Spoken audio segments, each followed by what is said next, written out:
So, how do mortgage rates work? You may be wondering how mortgage rates are decided. Obviously, you want to make sure that you get the lowest possible rate, but how are mortgage rates determined, and what can you do to make sure you have a low rate?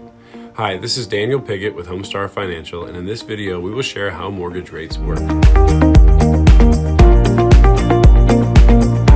There are several outside factors that affect how mortgage rates are determined today, but you can only control one aspect of your mortgage rate, and that is your own personal factors.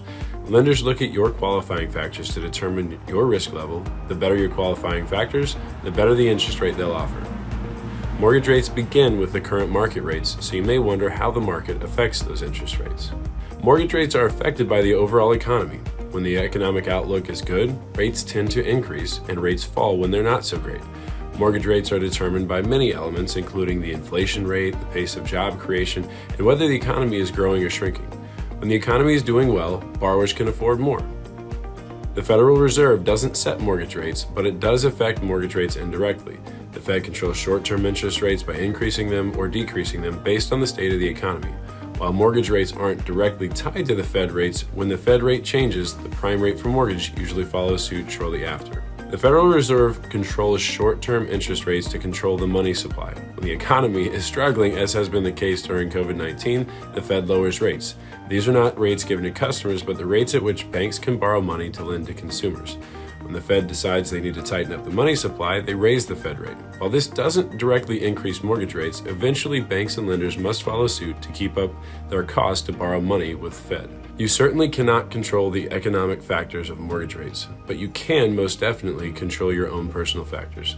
Let's dive into what you can do to get the best mortgage rate possible, beginning with your credit score.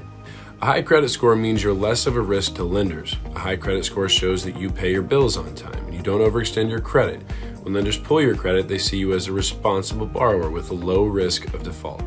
This leads lenders to give you a better interest rate because you are less of a risk. When you have a low credit score, lenders often change the interest rate significantly because you're at a higher risk of default for the mortgage you are getting. A low credit score indicates that you may not pay your bills on time or that you have overextended yourself. The credit score you need depends on the loan program you are using. If you want a conventional loan, you'll need at least a 620 credit score. But if you choose FHA financing, you'll need a 580 or higher score from most lenders. Taking steps to check and improve your credit will put you in a better position to get a lower rate from your lender. The next factor you can control is your down payment. Lenders want to know that you're invested in the home through a down payment and you are not borrowing 100% of the funds. The more money you have invested in the home, the less likely you are to default. If you put down less than 20% on a home, your mortgage rate will increase and you'll need to pay mortgage insurance. There are different types of insurance depending on your loan program. Some are cancelable and some are not. Besides mortgage insurance, if you put down less than 20% on a home, you'll also pay a higher interest rate. You're at a higher risk of default with a lower down payment, and lenders make up for the risk by charging a higher interest rate. The next thing that will affect your interest rate is your loan-to-value ratio. A loan-to-value ratio compares the amount of a loan you're hoping to borrow against the appraised value of the property you want to buy. The less money you put down on the home, the higher your LTV becomes, which is a higher risk for the lender. When you put little money of your own into the home, you have less incentive to keep paying the mortgage when times get tough. If you have your money invested, though, you're more likely to do what's necessary to make good on the debt. Lenders charge higher interest rate when there is a higher risk, which means if you put more money down, you have more to lose. Another factor lenders will look at when raising your risk is how you intend to occupy the house.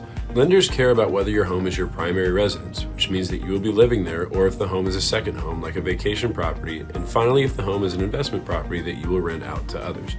Interest rates are usually lowest on primary residences because it's where you live. You're more likely to make your payments on time because you don't want to lose your home. If you have a second home or investment property and you have financial issues, you're more likely to default on the mortgage, putting the lender at risk. Most lenders charge higher mortgage rates to make up for that risk. The bottom line is that both market and personal factors affect your mortgage rate. While you can't do anything about market conditions, you can control your personal factors. Improving your credit score and saving for a larger down payment are two of the best ways to improve your chances of securing the best mortgage rates.